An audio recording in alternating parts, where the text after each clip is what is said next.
અમરેલીની પાસે વાક્યા કરીને ગામ અને આલગા વાળો કરીને કાઠી દરબાર એક રીએ સાહેબ બારવટે ચડેલો 60 વર્ષની ઉંમર થઈ અને તારે પોતાના ઘરનાને બોલાવીને એટલું કીધું સાંભળ્યું તો કે હા તો કે આજ ભાતું તૈયાર કરો ને કે કેમ કે આજ સવારના પ્રભાતના પોરમાં છે ને મારે દ્વારકાને જાત્રાએ જઈ કાલિયા ઠાકરની પાસે કરેલા પાપની માફી માંગવી છે.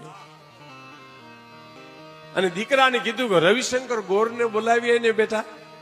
રવિશંકર ગોરને બોલાવવા ગયો છોકરો.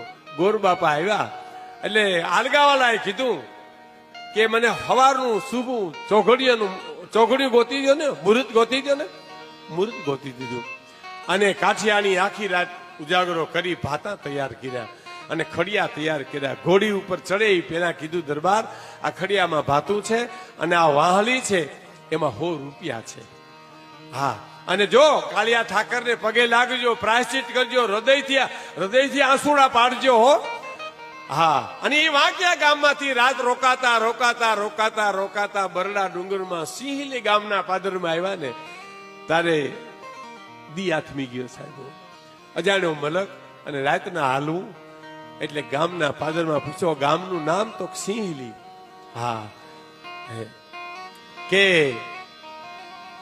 અહીંયા મોઢવાડિયા મેરનું ઘર ખરું કોઈ?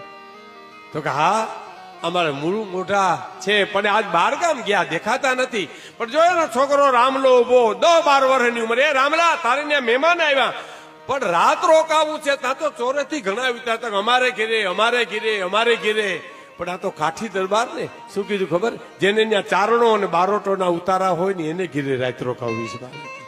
એટલે બધા ઘોડાને લગામ મૂકી દીધું કે તો મૂળું મોઢા ત્યાં રોકાય અને એ તો 12 ગામ ગયા છે. જો આ રામલો છોકરો એનો 12 વર્ષનો ઈ ઉભો રામલાને હાથ પડ્યો. રામલા તો કે હા તારે ત્યાં મહેમાન આવ્યા પણ એ 12 વર્ષનો નહીં પણ 22 વર્ષનો જુવાન જેવો લાગતો હોય એ ઘોડાને લગામ પકડી અને ઘરે જઈને ડેલીએ જઈને કીધું માં એટલે માખીબાઈ મેરાણી એટલું કીધું હા બેટા કે મહેમાન આવ્યા આપણે ઘરે. હા કે આપણા ભાઈ ક્યાંથી આપણે ત્યાં મહેમાન આવે તો માણસનો દી ચડતો હોય એને ને બેટા મહેમાન આવે. ઘોડું બાંધે, ઢોલિયો ટાળ્યો, ગાડલું પાથરું, રજાઈ પાથરી માથે અને પોતાનો પતિ ઘીરે નથી એટલે વ્યારું ટાણે એને જરાય ઓછું ન આવે એટલે રસોઈ કરી અને મા દીકરાને જમાડે ને એમ આલગાવાળા દરબારની પાસે બેઠી માખીબેન મેરાણી જમાડે. જમજો બાપુ ઘી લેજો. અમારી ના બારોટું આવે ને બધા એમ કે છે કે મારે કાઠિયાવાડમાં ઘી બહુ ખાય, ઘી લેજો, દૂધ લેજો.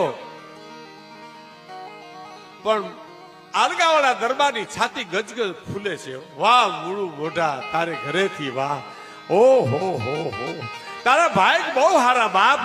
તારું આંગણું ઉજળું કર્યું છે. પોતે મનમાં પોરાય પછી આમ ઉતારો હોય ડેલી ત્યાંની પથારી કરી અને સૂતા અને સવારના પોરમાં દીકરાના હાથમાં કંઈક વિવેક કરવો એટલે વાહલી આમ કોથળીમાં ગોતીને તો રૂપિયાની વાહલી પેટારા ઉપર પડી રહેતી છે અને કાઠિયાણીને એમ કે મેં આમાં નાખી દીધી છે.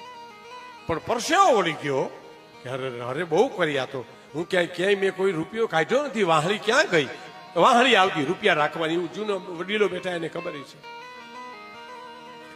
અને પરસેવો વળી ગયો પણ માખીબાઈ મેરાણી છે ને વહી નાની અકલ વધુ ઉજ્જવળ જેના આચાર દેજે એવું દાતાર તું હથરું માણા હામલા.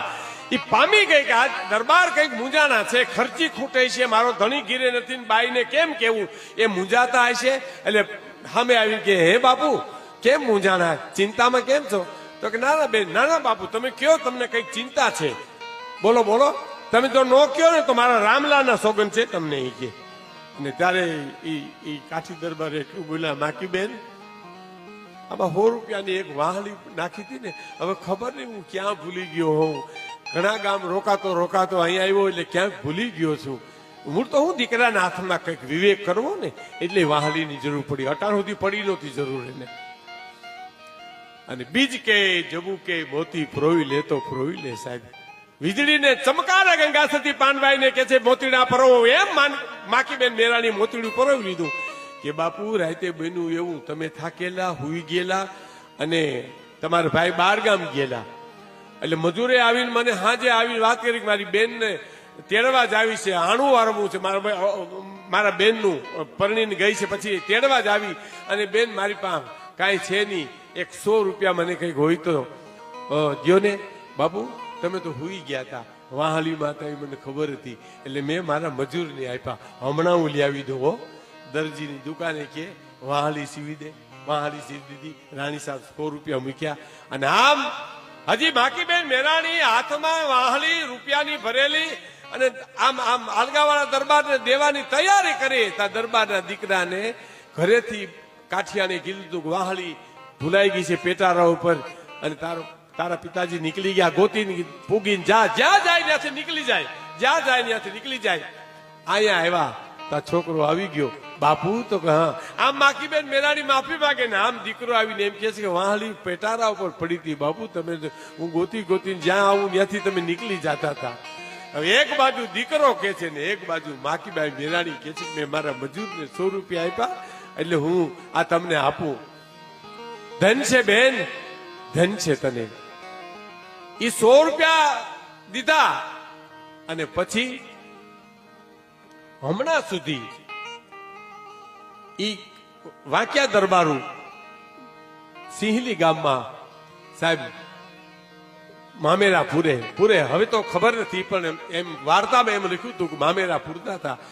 આવી આ ધરતી બરડાની, સોરઠની, કચ્છની ધરતી ઈ છે ને ઉદાર છે. જેને મેઘાણીએ કીધું, ધુળા કાગે કીધું કે જેને બિરદાવી છે આ ધરતીને ક્યાં સુધી કે જીધાન્ય ધરા સોરઠ બલિયમણી રતન પાક તાયાવા, રતન પાક તાયાવા. એ જીધાન્ય ધરા સોરઠ બલિયમણી રતન પાક તાયાવા, રતન પાક તાયાવા.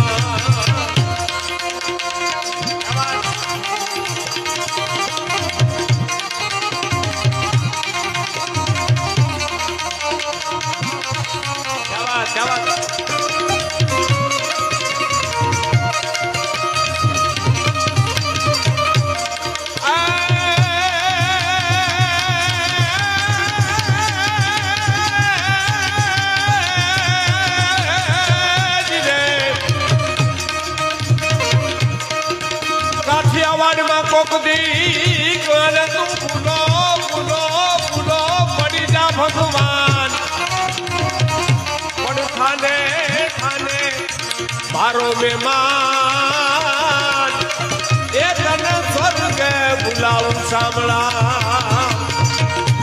એવી તમને તરા સોરઠ બલિયમણી રતન પાક તાયામાં, રતન પાક તાયામાં. પાક તાયામાં જય માતાજી. અને હવે પાછા આપણે જયદેવભાઈને સાંભળીએ.